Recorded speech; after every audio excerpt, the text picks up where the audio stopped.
personaje en el tiempo. Y es nuestro personaje. Entrevistas con María Beatriz Echandía. Aunque las autoridades nacionales e internacionales no terminan de ponerse de acuerdo en cuántas hectáreas de bosque y selva ha acabado el narcotráfico en nuestro país, pues este es un problema que sigue haciéndole daño a los colombianos. Con el caso del niño muerto y varios intoxicados en el sur de Bogotá, pues aquel mito de que los consumidores están en Norteamérica o en Europa, pues este mito se ha derrumbado. Hay muchas personas en nuestro país trabajando en este tema y nos encontramos con que uno de los actores de la nueva generación más importantes de este momento pues está muy comprometido con esta causa. Él es Julián Román. Julián, bienvenido y gracias por estar con nosotros. Julián es nada más y nada menos que embajador del medio ambiente de las Naciones Unidas para la Oficina contra la Droga y el Delito. Julián. ¿Cómo estás? Bien, feliz. Fue una invitación muy bonita que me hicieron hace unos años y fue muy interesante, pues porque nosotros que vivimos en estas burbujas de ciudades como que no entendemos realmente la magnitud del daño y lo que está pasando, no solo aquí sino en todo el mundo. Es gravísimo lo que está pasando con los cultivos de palma, con la minería ilegal. Estamos llenando los ríos de cianuro y en las grandes ciudades como nos llega el agua perfecta en el grifo no tenemos problema, pero las comunidades que están cerca de estos sitios evidentemente están sufriendo mucho. Y pues poner el grano de arena es, aunque a veces uno siente que no hace mucho, pero pues llevar este mensaje creo que ayuda a que la gente entienda que realmente el problema es gravísimo. Yo sé que sí, yo sé que a usted y a las televidentes y a sus seguidores les sorprende que yo comience con este tema y las seguidoras me preguntarán, ¿pero por qué le pregunta por eso? Me parece muy importante porque nadie se espera que una persona que está viviendo un momento tan importante en su carrera, tan joven y tan exitoso, pues le dedique tiempo a esto, pero yo pienso que habla un poco de ese talante suyo, de esa manera de ser comprometida no solamente con su carrera, sino con otras causas. Y eso viene, también nos cuentan un poco de su papá. Su papá tenía el ojo avisor desde que usted empezó y le decía, no se meta en estos líos de las drogas, porque usted está en un medio que definitivamente puede correr ese riesgo, ¿no, Julián? Sí, lo que pasa es que el tema de las drogas en todo aspecto ha sido estigmatizado como por sectores. Y una cosa que está pasando gravísima en Colombia es que nosotros los colombianos asumimos que somos los que hacemos la droga y la exportamos, pero se nos olvidó que en Colombia existe un consumo interno que es grandísimo en los colegios, que la problemática en los colegios de los microtráficos, de las pequeñas ollas cerca de los colegios es gravísimo. Y yo siento que Colombia está en deuda con los jóvenes y con la gente, con los drogadictos en Colombia. Es un tema que no se habla, es un tema que no existe, pero el nivel de drogadicción en Colombia es altísimo. ¿Por qué? Porque está cerca, porque es barato y porque se consigue, como dicen ellos, la mejor. Entonces es un tema que también hay que empezar a sensibilizar a la gente. El tema no es que nosotros simplemente exportamos la droga y la hacemos. Tenemos serios líos en los colegios. Cuando trabajamos en unos colegios con la embajada, que tuve la oportunidad de ir, es impresionante las historias que uno escucha de deserción escolar por este tema, por chicos que prefieren trabajar en las microollas y el microtráfico y entran en el mundo de la droga, la cocaína, la marihuana y ahora las drogas nuevas, pues que cada vez que me entero de cosas nuevas es como, ¿a qué hora se inventaron? Es impresionante. Pero bueno, yo mencionaba de cierta forma a su padre porque cuando hablamos con Julián Román, pues es imprescindible hablar de ese gran actor del señor Edgardo Román porque definitivamente ha sido determinante. Lleva la sangre, por supuesto, de ese talento de su padre, pero es que él lo empezó a llevar desde que usted tenía pañales a los sets, ¿o no? Sí. La primera vez que yo estuve en un set de grabación, de televisión, yo tenía 6 meses de nacido. Mi papá muy querido me prestó para una novela. Necesitaban un niño, yo tengo un niño en la casa y fue y me llevó allá y me chantó en Ravisión. Y después, cuando ya estaba más grandecito, yo tenía 5 o 6 años, yo lo acompañaba a la escuela del distrito, que él era maestro, y pues me enamoré de toda esta cosa del teatro y le dije, yo quiero actuar. Él mucho tiempo después me confesó que le dio mucho miedo, pero me hizo un regalo muy bonito que fue inscribirme en la escuela del distrito. Entonces toda mi infancia, sábados y domingos, estudiaba teatro. Cuando ya fui adolescente pasé a los talleres juveniles, cerraron la escuela, la Luis Enrique Osorio, la fusionaron con la SAP y yo pasé al TPB, cuando existía el TPB, que era el Teatro Popular de Bogotá, y ahí terminé. Bueno, eso habla de toda esa preparación que usted ha tenido, pero es que dicen que usted también es muy disciplinado. Usted es estricto en el trabajo. Sí, soy muy juicioso y a veces paso por harto. ¿Verdad? Sí. Es que yo siento que los actores jóvenes o la gente que ve nuestra profesión piensa que nuestra profesión es TV y novelas. Y no, esa no es nuestra profesión. Nuestra profesión es como cualquier otra. Entonces la gente nueva que entra a la televisión piensa que es una cosa distendida y como de relajo y no pasa nada. Y sí pasa. Tú tienes que cumplir un horario, te tienes que aprender unas letras, tienes que caracterizar un personaje. Estas cosas locas de no te puedes engordar en el transcurso de una novela, pues porque a ti te contratan de una forma y tienes que terminar como tanto, se relajan. Entonces yo soy un poco obsesivo con eso por mi papá.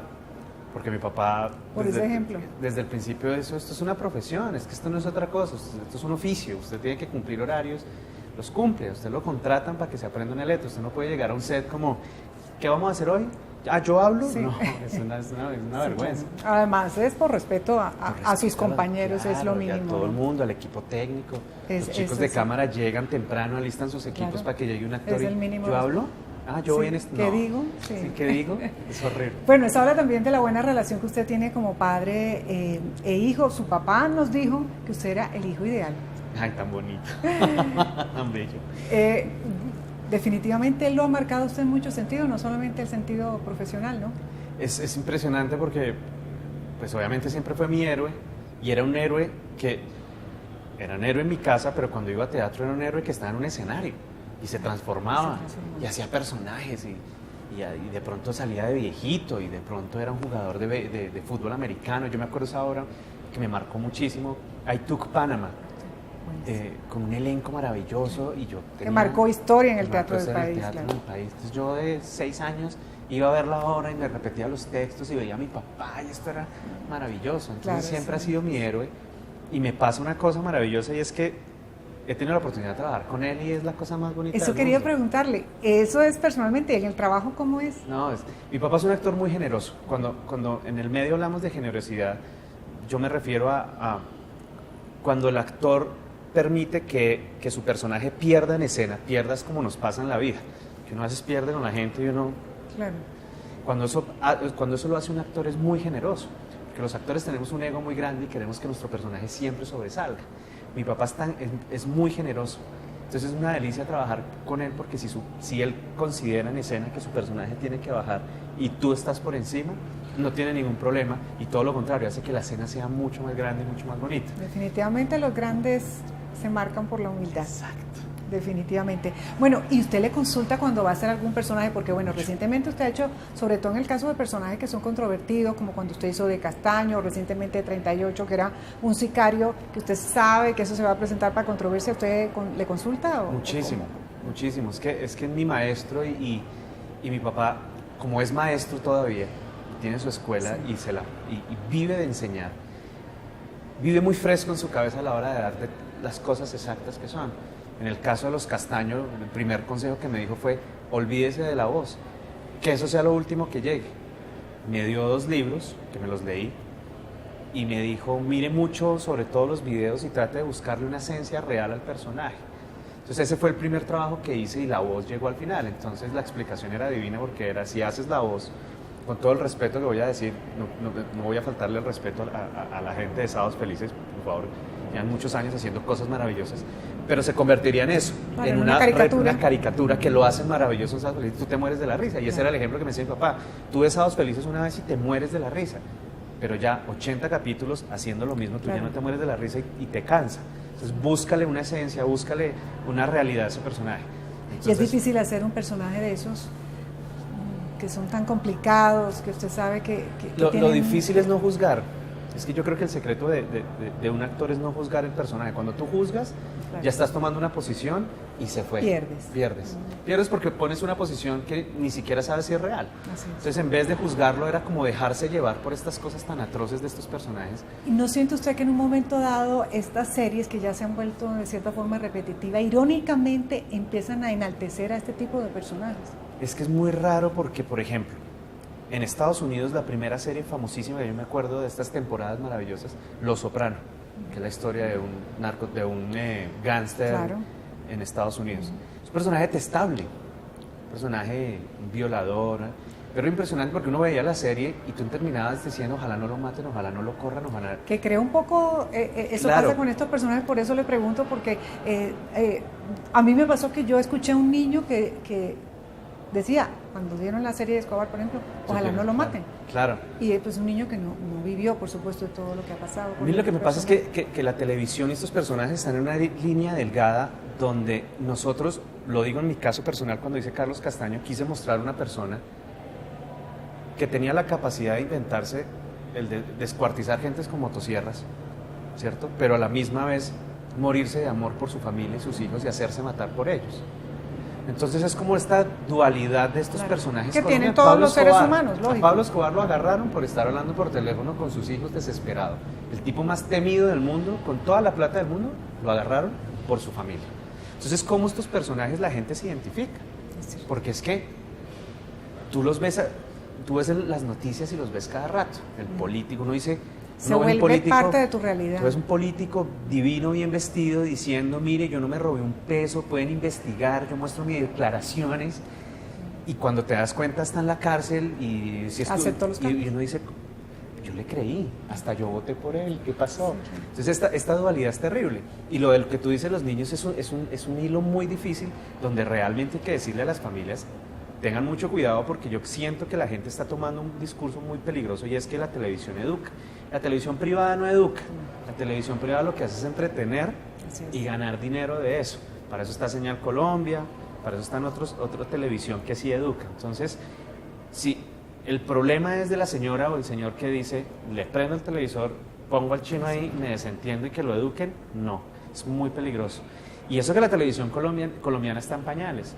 Tú vas a ver la televisión argentina o la televisión de otros países donde a las 6 de la tarde ya hablan de sexo o hay unos temas durísimos. Claro, no, y no digamos las nuevas tecnologías que los niños tienen acceso a una plataforma en cualquier momento, a lo que cualquier sea. hora.